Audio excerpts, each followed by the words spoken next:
Varsity Blues is a movie I was expecting almost nothing from. The only reason I was even interested in this movie is because it had Paul Walker in it. When Paul Walker passed away, going to see Furious 7 had a big emotional toll on me and the audience, and when he passed away in real life, well, it had a big impact, and it's still there. But it's still nice to see that I got a lot of Paul Walker movies to catch up on, because to me, he's always going to be Brian, but also now Lance Harbor. Lance Harbor is this big powerhouse quarterback for the football team, but after a career-ending injury, it is now up to Mox, or Jonathan Moxon, played by James Vanderbeek of Dawson's Creek fame. Does it? Yes, it says Dawson Creek. Yep. So now he has to basically lead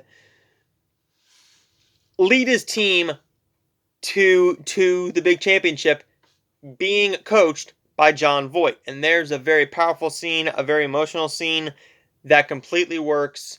And I will say that there are some scenes in here that go a little bit too wonky, I think. Wonky isn't the right word. I think are just unneeded scenes to get this to a R rating, particularly the whipped cream scene and the strip club scene. Yeah, it does have a impact towards the end of the film, but the thing is, it doesn't really have an impact on anything else besides that. You can take that scene out, and it is completely unchanged. But with that being said, I loved this movie to death. This is probably my favorite football film. It is a football film that knows football. It knows what fans want. It knows how to give us a powerful script while still adding in comedy bits here and there, with a unneeded scene involving whipped cream and a strip club, but powerhouse performance, particularly from James. Yeah, well, James Vanderbeek is good in here, but I'm going to say that the standout for me is Jon Voight. Jon Voight gives a great performance as the coach. We also have Amy Smart as Mox's girlfriend. Lance Harbor's girlfriend is pretty much just into sleeping with the big quarterback. Her scene kind of goes nowhere. It is pointless to the actual story. But with that being said, does it really have a huge impact on my love for the movie? No, because I was not planning on reviewing this. But then I thought, well, you want to know what? I don't get to talk about sports films very often. So, sports films are something I'm trying to get back into. I used to love sports movies, particularly wrestling, football, basketball, but I do got a lot of sports movies, particularly boxing, that I need to get into. Varsity Blues, I watched right after The Longest Yard, and I'm like, there's no way this is going to be a good double feature. I was wrong. It was. Varsity Blues gets a 4.5 out of 5 stars on my Letterboxd. I'm personally going to give it an A. It would have gotten an A plus if it wasn't for the unneeded raunchiness of the whipped cream scene. Yes, it does lead to a good performance from that actress who I can't remember right offhand. Can I find her name back here? That would just make sense, wouldn't it? That would make sense to have her name on the back. They don't even credit Amy Smart on here. Wow. Okay, I'll be right back. Allie Larder.